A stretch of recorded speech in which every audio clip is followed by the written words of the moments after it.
In this video, we're going to do a mini lecture about correlation and regression and all those related topics.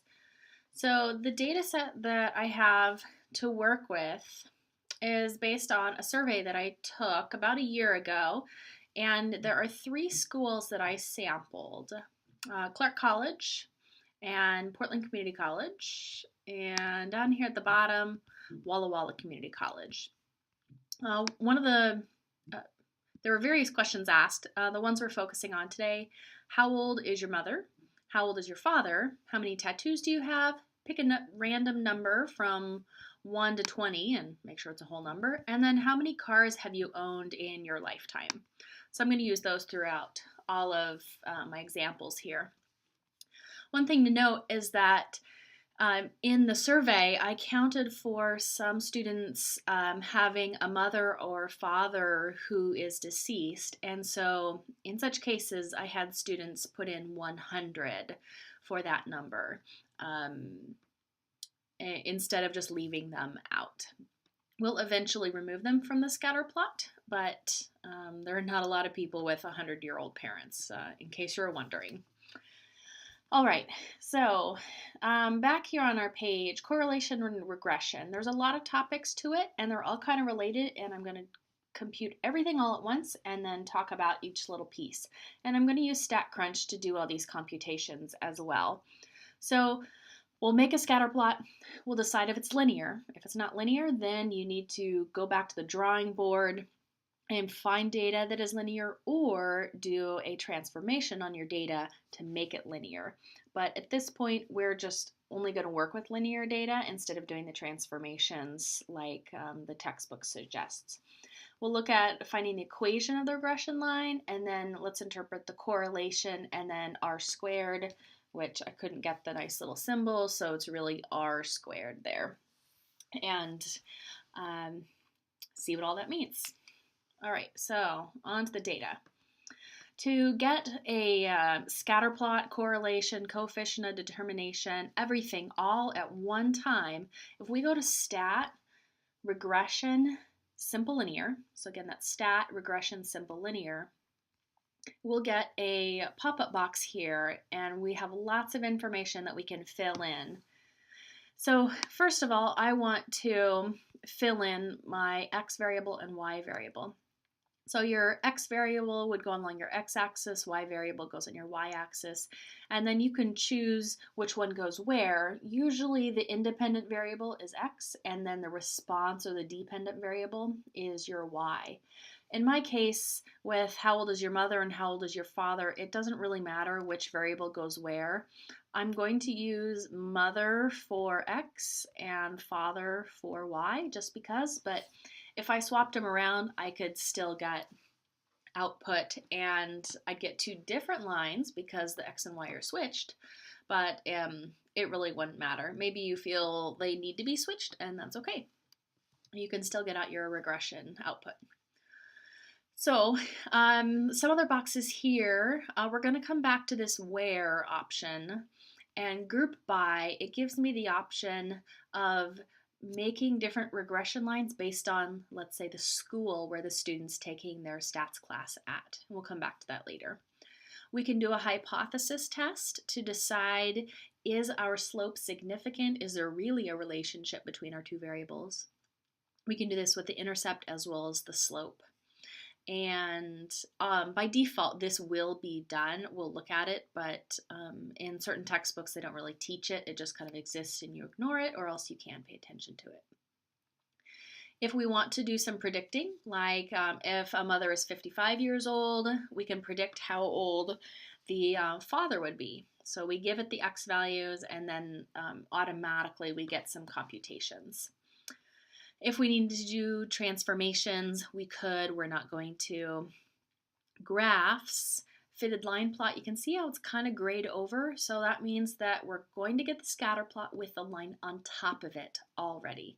If we need to do more things, you can push Command or Control and start clicking on them or unclicking them. Here we go, fitted line plot. If you need to save information, you can click on them. color scheme if you want to, and then multiple graphs. You can get all things on one page in certain instances. But basically, pick your X, pick your Y, and push compute. So here's our output. And so let's go line by line. The first line here, well, it's simple linear regression results. And the dependent variable is how old is your father. So it's telling us what the Y variable is first. After that, the independent variable. So that's the X values. How old is your mother is that variable. Then after that, this is the equation of our regression line. It's all been put in together, and it's using those wordy variables. Instead of X's and Y's, it's giving us those words. So here you could kind of say Y equals 16.2 plus 0.8x, or you can put in those words. Then it tells us the sample size. So I had 73 students fill out this survey.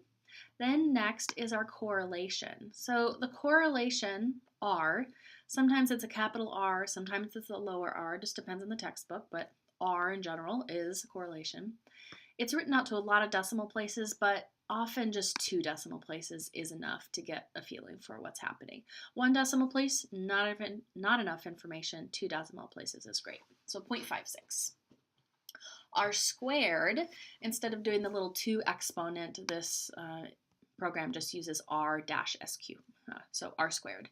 And that looks to be about 0.32 if I do some rounding. Again, 2 decimal places is fine there. And then estimate of error standard deviation. So all of our residuals, we'll talk about them a bit. If we find the standard deviation of them, it's about 13. In general, smaller the number, the better. So the parameter estimates, here's this box.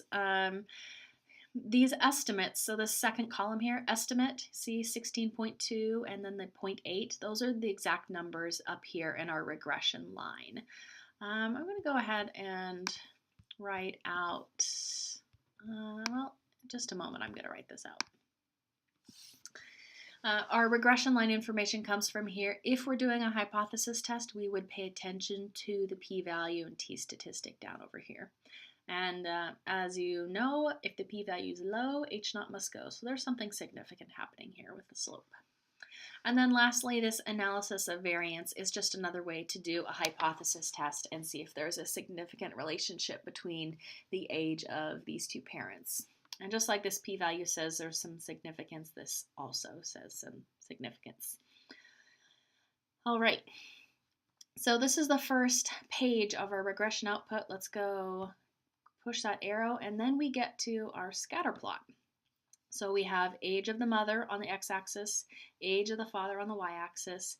We have the red line, which is our fitted line plot, and then each of these blue dots represents a student and then their age of their parents. So another thing to notice is that there were 73 students here, but there might not be 73 dots actually showing because 1 or 2 students might have the same age of mother and same age of father. So you can't tell if there's multiple students. If you hover over a point, you can say, oh, hey, this is row 26. I can click on it, and it also highlights the age of the mother and the age of the father, so you can compare. And let's unclick those. We can also push clear.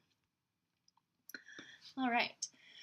So it looks like our data is pretty linear. I do notice some not unusual spots, but these are the students who have a parent who has deceased. So the 100s up along here, and then the 100s along here as well. So it looks like there's 1 student who has both parents who've died, 1 student who has a mother who has died, and there's about 2, 4, 6 students who have just their father who has died.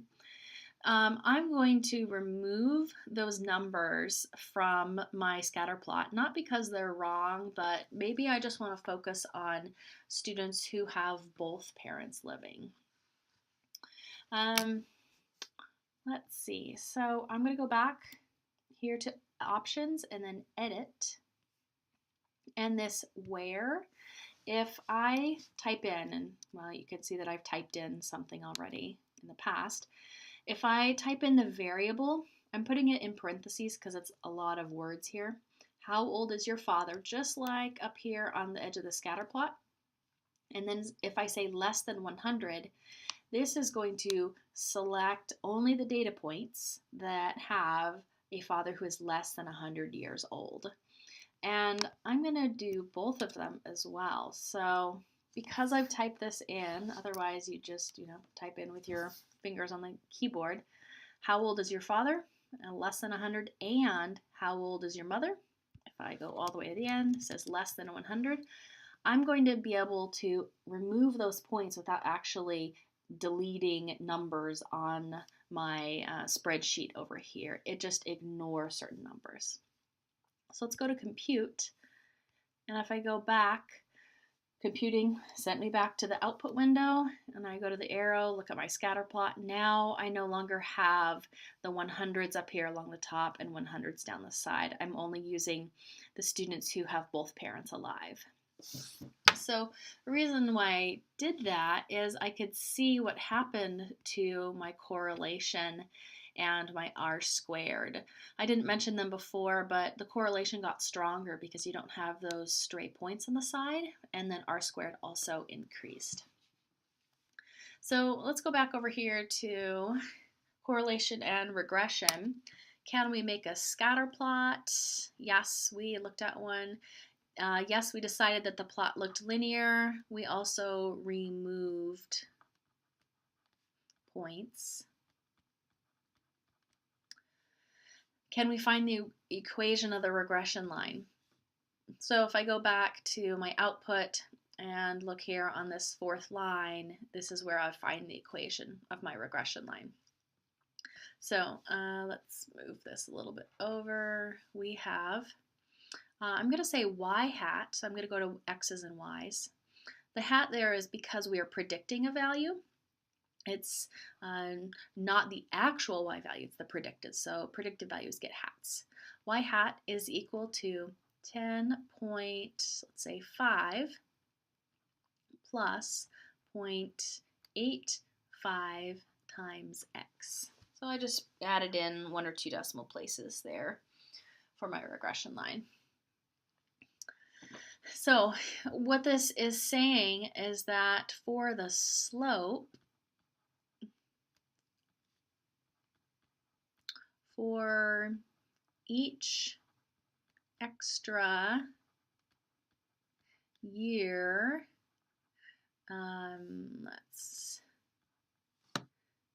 year in age of the mother, the father ages 0.85 years. So I just interpreted the slope here. For each extra unit in x, the y value will increase by the slope, the 0.85. So it's not like they age 1 for 1. As the mom gets older by 1 year, the dad only ages by 0.85 years. So that's kind of interesting. Now let's look at the intercept. Interpret the intercept. So to interpret the intercept, it's saying when x equals 0, then what does y equal? If we go to the equation and plug in x equals 0, 0 times 0.85 is 0, we get 10.5. So when x equals 0, in other words, the mom is just born,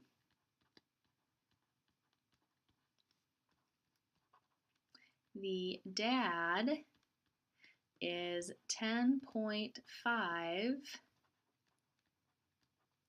years old.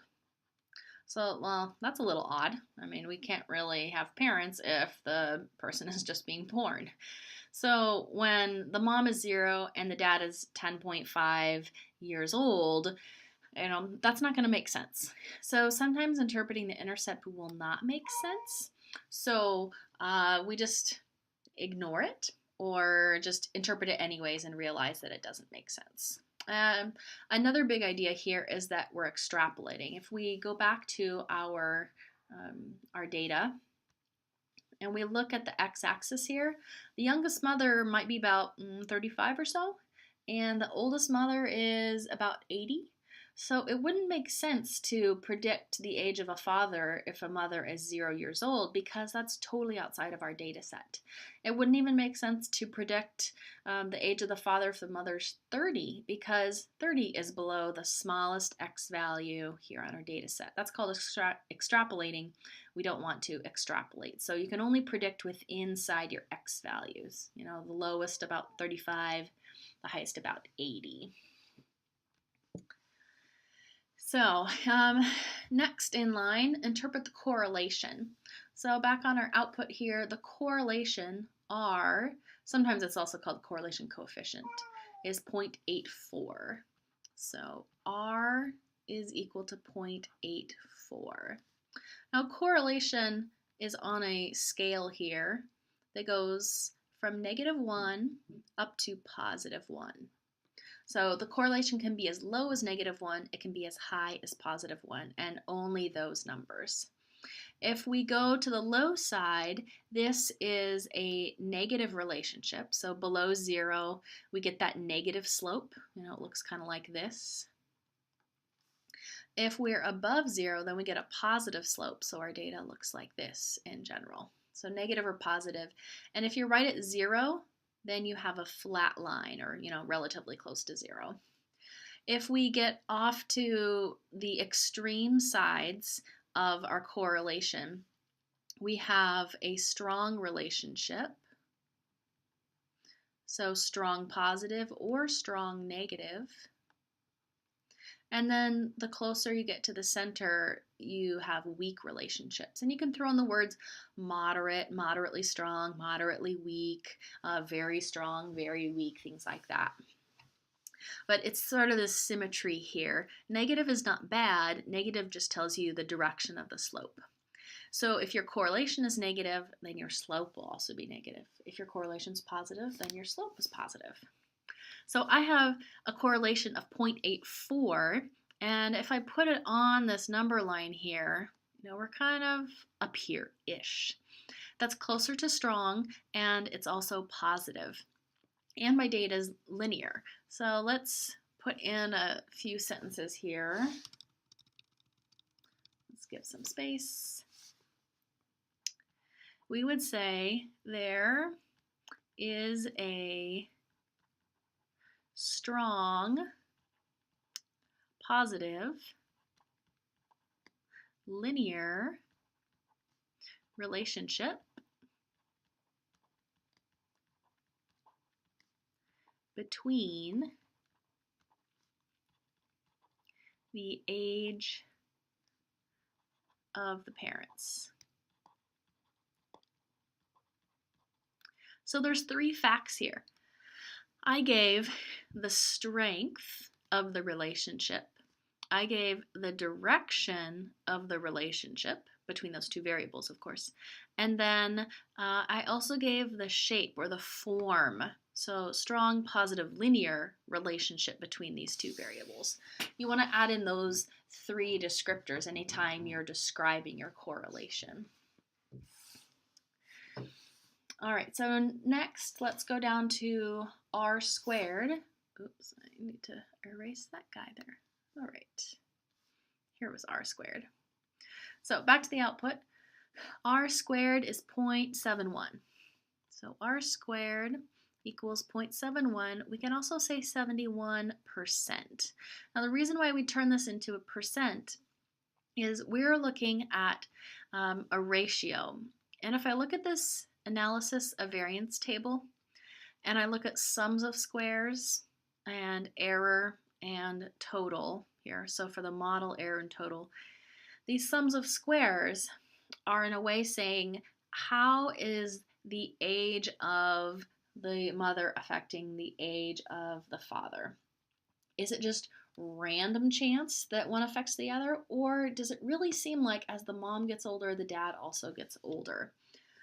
So these sums of squares, when you take a ratio of them, let's move this over. If I take 3075 and then divide it by the total, so 4330, 40 out of 30, that's kind of roughly 70 some percent. This is our coefficient of determination. So we take the sums of squares for the model and divide it by the sums of squares for the total, and we get R squared. So another way to look at this is think of error sum of squares. Let's go back to the picture here. So here's our linear relationship. It seems like as the mother gets older, the dad also gets older. But there's variation here. Notice how the points are not all on the line. There's some numbers here that, they get pushed off the line. So let's say I looked at this one vertical column right here. These are parents that seem about, 45 years old. These are mothers that are 45 years old. So one mother, let's see, mother's 45 and the dad's 43. Here's another point. Mother's 45, dad's 44. Dad is 47. Dad is 52. So there's some variation here in the couples where the mom is 45 and then the dad's age varies. The same thing happens if we go over here. If the mom is 44, the dad's age vary. They're not all the exact same age. So whenever you're looking at these vertical lines, you see that there's some variation in them. So what could cause the difference here? Maybe they met in high school, so their ages are really close. Maybe they met in college, so their ages are a little bit further apart. There's all sorts of reasons why the ages are not exactly the same, and there's going to be variation. So what could cause variation in the ages? Well, I don't really know because we didn't sample all that, but all I know is that the age of the mother is a pretty strong predictor of the age of the father. There's probably other factors involved, and the factors that we did not take into account are called the error here. Those are the other factors that predicted the age of a student's dad. So we hope that it's the age of the mom that predicts the age of the dad really strongly. And we can see that here because R squared is high and R is also high. But, there's other factors that will affect how old the age of a father is. And we just don't know what they are. And in general, you want to make that error small, so maybe you collect a lot of data so that you can do some pretty good predicting. So back over here to interpreting R squared. Oops. So R squared is 71%. We'd say that 71% of the variability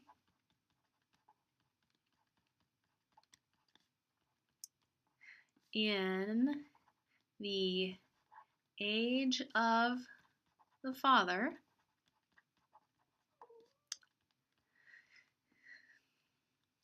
is accounted for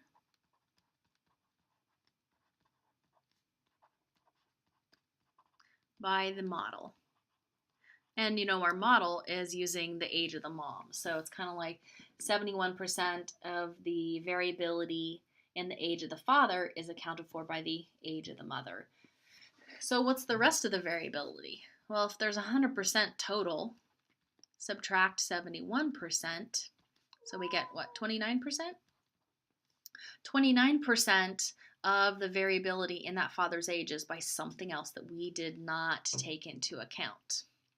Maybe it was accounted for by the age of the parents above them. We don't really know. We just know that there's a lot that's accounted for by the age of the mother and 29% by something else. Now, you can't just say that 71% of predictions are right. You can't use that. 71% of the error is wrong. You can't do anything like that. This is pretty much one sentence, and you kind of just repeat it over and over again for how to predict R squared. So R squared is literally R squared. So what was our correlation? Go back up here. Correlation was 0.84. 0.84 squared, I'm going to go to my calculator, 0.84 squared is 0.7056. Now I did round correlation, so that's pretty close to 0.71. So literally R that is squared, correlation squared, is your R squared. And since we're squaring a number, this R squared will always be positive. And if I make a little picture here, R here at -1, R all the way up to +1, 0 in the center. Imagine, well, if you square a -1, let's send a little picture here. If you square a -1, you get a +1. If you square a +1, it turns into +1. If you square a 0, it goes to 0. So there's this kind of like folding over, like if you take that line right here, fold it in half, instead of going from -1 to +1, now it goes from 0 to 1. That's what happens with R squared. So the more extreme you are on the sides for your correlation, the stronger your correlation, then the stronger your R squared is going to be. So we like to have R squared high. This is a good number. And then there is, when we're closer to 0, that means that there's a lot more variability in our scatter plot. So this is fairly tight along this line. You can kind of imagine a cloud of points around this line. The tighter the points are to the line, the higher you can get R squared, and then the stronger your correlation will be, either negative or positive, depending on the slope. So let's look at a different set of variables. So I'll just get rid of that. I want to do regression, simple linear. On 2 other variables, I want to look at how many tattoos you have and randomly pick a number between 1 and 20. So these are 2 other variables that the students had given me answers to, and I'm going to compute it. So the output on StatCrunch here, we get our regression output. I'm going to skip that and first look at my scatter plot. So you notice this line, it's slowly going to the right, so it has a negative slope. It's kind of flat though, but still it has that starting in the upper left and go down to the lower right ever so slightly. So we have a negative slope. There's a lot of people that don't have tattoos I can read. The variable y here is randomly pick a number from 1 to 20. And you can tell a couple people did not pay attention to the rules. They picked 27 and, 27 and what, 30, 37? Yeah, so we should probably throw them out of our data collection. But the big idea here is that you don't really see a strong linear relationship. The cloud of points, it's really weak. The line is practically flat. If I go back to my regression output and I look at my correlation, it's negative 0.098. So it's not even 0.1, and it's negative at that. So that makes sense. We have a negative slope. Our correlation is so weak. If we go back over to our correlation picture, we're here near the center. We have a very weak relationship between these 2 variables. And it kind of makes sense. I mean, how are they really related? Is the number of tattoos going to affect what number you pick randomly? Probably not. We can also look at R squared. Look how tiny that is, 0.0095. So that's very close to 0. There's not much, go back to our sentence here, not even, not even 1% of the variability in, what was our Y value? Random numbers is accounted for by the model, which is tattoos.